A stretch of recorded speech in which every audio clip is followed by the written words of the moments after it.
Welcome to Action 242 as we continue to look at the vital importance of prayer in our lives, both individually and corporately. Because as much as I need to set time aside to pray and to spend time with Jesus on my own, when we come together corporately, there is something powerful when two or three are gathered and we come together in agreement. However, in James, it says this: if any of you lacks wisdom, he should ask God, who gives generously to all without finding fault, and it will be given to him. But when he asks, he must believe and not doubt, because he who doubts is like a wave of the sea, blown and tossed by the wind.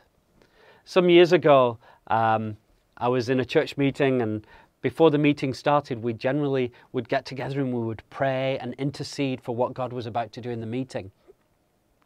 And there was a leader who was visiting us, and he joined with us in the prayer meeting, and he experienced this prayer meeting. And afterwards he said to some of us as leaders, he said, wow, he said, that was incredible. He said, your people pray like they actually believe God is listening. I didn't think there was any other way to pray, but it is so easy to fall into a ritual of prayer where we're just going through the motions, where we're just saying the words. In fact, one of the greatest ironies is that when the disciples came to Jesus and said, teach us to pray, he taught them this most powerful prayer, which instead of us learning the power of a simple prayer, many of us have begun to just repeat that prayer, Our Father who is in heaven, hallowed be your name. And it's become a ritual in itself. And Jesus never intended to teach us a ritual. When you look at the words of that prayer, it's talking about somebody who's coming into an intimate relationship with his Father, who believes in the goodness of his God and believes that God will respond. If we're going to pray, we need to be a people who pray with faith. Hebrews 11 tells us something really powerful in this regard. And it's in Hebrews 11 and verse 6. It says, without faith, it is impossible to please God, because anyone who comes to him must believe that he exists and that he rewards those who earnestly seek him.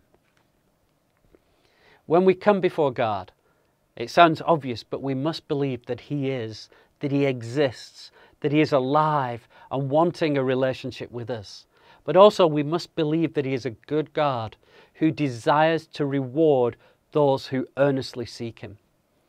As we finish off this series on prayer, my hope and my desire is that we will be a people who earnestly seek God. Sometimes it seems that when we seek God, he isn't to be found, because God sometimes will hide himself. But he doesn't hide himself in such a way that he can't be found.